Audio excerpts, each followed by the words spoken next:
आश्वासनं दिली, आमच्या विश्वासाने आमच्या खेळामध्ये जनतेने या नेत्याच्या खांद्यावर आपली मान टाकली.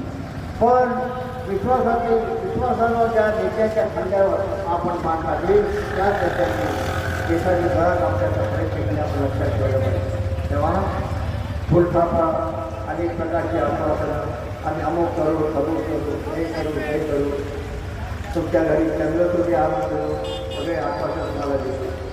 पण एक गोष्ट लक्षात ठेवा, पूर्वीच्या जमान्यात राणीच्या पोटातून राजा पैदा व्हायचा, पण या देशाची राज्यघटना देऊन बाबासाहेबांनी असा चमत्कार केला की राणीच्या पोटातून नाही तर मतदानाच्या फिरतीतून या देशाचा या राज्यविश्वास आहे. बाकी दुसरं काही नाही.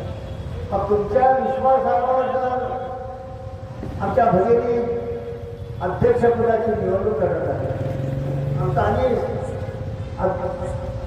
नगरसेवकाची निवडणूक करत आहे, तर तुमच्या विश्वासाच्या प्रेमाच्या आजचा जमाना असा आहे, माझा भगिनीला बांधवानं चमत्कार दाखवल्याशिवाय कधी नमस्कार देखील करत नाही. चमत्कार दाखवल्याशिवाय नमस्कार कधी करत आजचा जमाना आहे. हा चमत्कार 2 डिसेंबरच्या निवडणुकीच्या दिवशी तुम्हाला दाखवायचं. स्थितीचं बटन दाबून स्थितीचं बटन दाबा. आता चमत्कार दाखवा. आमचे दोन्ही उमेदवार नगरपालिकेत गेले पाहिजे आणि आपला आशीर्वाद घेण्यासाठी आपल्याकडे आले. मी तुम्हाला सांगू, एक निवडणुकीच्या काळामध्ये उमेदवार हात धरण्यात यायचा. तुमच्या मतांचं दान द्या, तुमच्या मतांची भीक द्या असं म्हणतात. आणि निवडणूक संपली आणि निवडून आले की तुम्हाला हात जोडून लावला करायचा. निवडणुकीच्या काळामध्ये उमेदवार तुमच्याकडे हात जोडून येतात आणि एकदा निवडणूक संपली, निवडून आले तेव्हा मात्र त्याचं तोंडही दिसत नाही. तुम्हाला जावडाचा हात जोडून त्यांच्या घरामध्ये त्यांच्या दारामध्ये हे कारणामुळे आमच्या भगिनी आहेत, शेतकरी आमचा आधीच आहे. तुम्हाला त्यांच्याकडे जायची गरज नाही. तुमच्या घरून आवाज द्या. ही तुमची समस्या असेल, जे तुमचे प्रश्न असतात आपल्या घरून आवाज द्या. आणि भाई काही अशा प्रकारचे अडचण आहेत की धावून तुमच्या दारापर्यंत करून झाल्याशिवाय राहणार नाही. तुमचे प्रश्न सोडवण्यासाठी तुमच्या दारापर्यंत आल्याशिवाय राहणार नाही. ही तुमचा हे आश्वासन दीपक पक्षाच्या वतीने आपल्याकडे जनतेची सेवाच करायची आहे.